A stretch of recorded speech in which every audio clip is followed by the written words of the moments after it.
Please allow me to introduce our first speaker, Ghada Waly, Executive Director of the United Nations Office on Drugs and Crime and Director General of the United Nations Office at Vienna.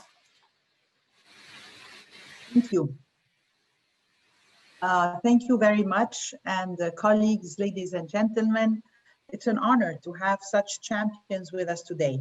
Allow me to begin by thanking UN Women and my colleague, Mizile, as well as our Goodwill Ambassador, Nadia, and for organizing this event with the UN Office of Drugs and Crime.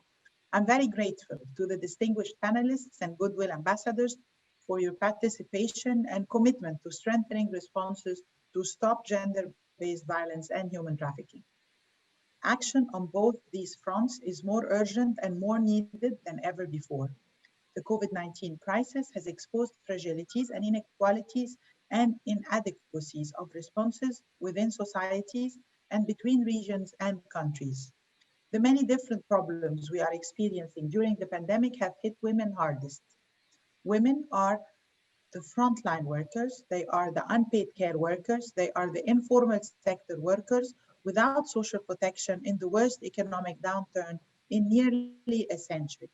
Women and girls are leaving school and the workforce in the crisis. And if previous recessions were an indicator, they may not all be able to return. At the same time, the problems and dangers of gender-based violence have been heightened in the pandemic. The UN Secretary General Antonio Guterres even called for a worldwide domestic ceasefire, violence ceasefire. Already, 1 in 3 women experience different forms of violence in their lifetime. The majority of female homicide victims die at the hands of their intimate partners or other family members. More than 60% of detected human trafficking victims are women and girls. Now, in the COVID-19 crisis, women are further exposed to violence and harassment and increasingly at risk of being exploited by human traffickers. The ability of law enforcement and criminal justice systems to act has also been challenged. UNODC has conducted global rapid assessments of the impact of COVID-19 on responses to gender-based violence against women, as well as to human trafficking. Consultations with government, as well as non-government counterparts and frontline workers in different regions, found that the crisis was leaving trafficking victims destitute and their plight less visible to authorities. Crime involving violence against women are already less likely to be reported and less likely to end in conviction. Now, cases have been subject to delays as lockdown measures and other restrictions slow the course of justice. Remedies to clear case backlogs, such as the use of e-justice mechanisms, may seek to enable women to access justice even in these challenging times. However, such measures may also unintentionally discriminate against the poor and marginalized who live on the wrong side of the digital divide and lack access to the necessary technologies and information. In every part of the world, we are seeing that COVID has worsened the plight of at-risk women and girls, while also hindering criminal justice responses and reducing the support to victims. To stop the backslide and protect the vulnerable, we need to ensure that measures to address the pandemic take women into account and that they work for women to support their access to justice and essential services and safeguard their rights.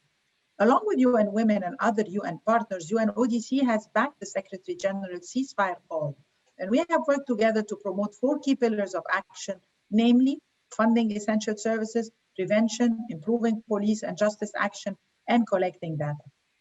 UNODC's support builds on our work in 44 countries to improve crime prevention and criminal justice responses through national action plans, referral systems and training for police officers, prosecutors, judges, emergency call operators, and other frontline workers. Last year, UNODC assisted nearly 80 countries to prevent and combat human trafficking, and we are supporting networks for women law enforcement officials to further strengthen responses. Now we need to take this action forward to ensure that COVID recovery strategies, both at the national and international levels, effectively address gender-based violence and promote the rule of law. Most of all, we need to take the opportunity of recovery to recover better. Girls need to be able to go back to school and have equal opportunities. Women need decent jobs and social protection. Empowerment through education and work is the most powerful catalyst for gender equality. If we invest in women and girls, they can be their own agents for sustainable development and for progress. To do this, we need governments, the private sector, and all parts of society to commit and contribute to this shared goal. Every one of us has a role to play in the fight for equal rights and the fight against gender-based violence. I'm inspired by the diversity of speakers at this event representing member states and international organizations, as well as celebrated artists, activists, thought leaders, and concerned citizens. I believe that together we can come up with more effective solutions to emerge from the current global crisis with greater justice and equality. I look forward to our discussion and thank you once again for joining us. Thank you.